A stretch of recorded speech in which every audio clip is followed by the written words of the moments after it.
경찰청 특별수사본부가 일부 사건 관계인들을 피의자 신분으로 전환하고 이번 주 본격 소환에 들어가면서 이태원 참사 관련한 경찰의 수사가 본격화되고 있습니다. 네, 시민 안전의 최일선에 있는 경찰과 소방, 지자체의 대응 미비도 점점 구체적으로 드러나고 있습니다. 현장에 나가 있는 취재기자 연결합니다. 김다연 기자. 네, 경찰청에 나와 있습니다. 네, 특별수사본부가 지금 줄 소환을 예고하고 있다고요? 네, 그렇습니다. 경찰청 특별수사본부는 서울 용산경찰서 정보과장에게 직권남용 등 혐의를 적용해 입건한 것으로 알려지는 등 수사에 속도를 내고 있습니다. 서울 용산경찰서 정보과장은 지난 2일 진행된 용산서 압수수색에서 이태원 참사 관련 정보보고서를 삭제한 정황이 포착됐습니다. 보고서에는 이태원 안전사고가 우려된다는 내용이 담겼지만 정작 서울경찰청을 비롯한 상부에 전달되지는 않았습니다. 특수본은 정보과장이 안전사고 관련 보고를 무시했다는 책임을 피하려 증거인멸을 주도한 것은 아닌지 의심하고 있습니다. 특수본은 또 류미진 당시 서울경찰청 112 상황관리관과 이임재 전 용산경찰서장에게 직무유기와 업무상 과실치사 혐의를 적용해 피의자로 전환할지도 들여다보고 있습니다.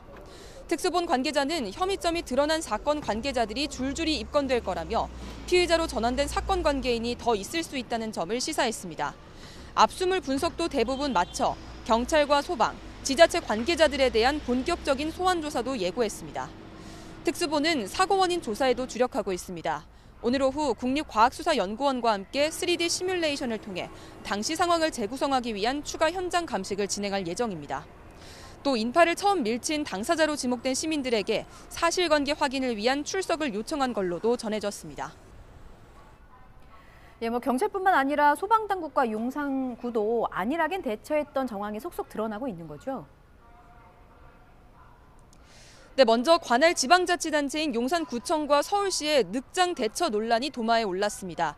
참사 당일 소방당국은 밤 10시 26분에는 서울시에, 그리고 밤 10시 29분엔 용산구에 각각 재난 발생 사실을 통보했습니다. 긴급구조기관인 소방은 해당 지자체에 재난 사실을 전파해야 한다는 재난기본법을 따른 겁니다. 그런데 용산구청장은 밤 10시 59분에 현장에 도착했고 이마저도 어떤 경로를 통해 내용을 보고받은 건지 명확히 밝혀지지 않았습니다. 또 서울시도 행안부가 밤 10시 53분에 상황관리를 지시한 이후에야 본격적인 대응에 나선 것으로 확인됐습니다. 그런가 하면 소방당국이 첫 신고가 들어왔다고 밝혔던 밤 10시 15분 이전에도 이태원 참사와 관련한 신고가 있었던 걸로 파악돼 논란이 불거지기도 했습니다. 3분 전인 10시 12분에 숨이 막힌다는 신고가 119에 접수됐지만 소방은 전화가 잘 안 들린다는 답변을 전하고 출동하지 않았습니다. 이처럼 경찰과 소방, 구청의 안이한 대응이 계속 드러나는 가운데 오늘 국회 행정안전위원회에서는 현안 질의가 이어질 예정입니다. 국회에 출석하겠다고 밝힌 김광호 서울경찰청장과 오세훈 서울시장, 박희영 용산구청장 등이 참사와 관련해 어떤 입장을 밝힐지 관심을 쏠리고 있는데요. 특히 이상민 행정안전부 장관은 자신의 거취 문제 등에 대해 답하겠다고 말해 어떤 입장을 낼지 주목됩니다. 지금까지 경찰청 앞에서 YTN 김다현입니다.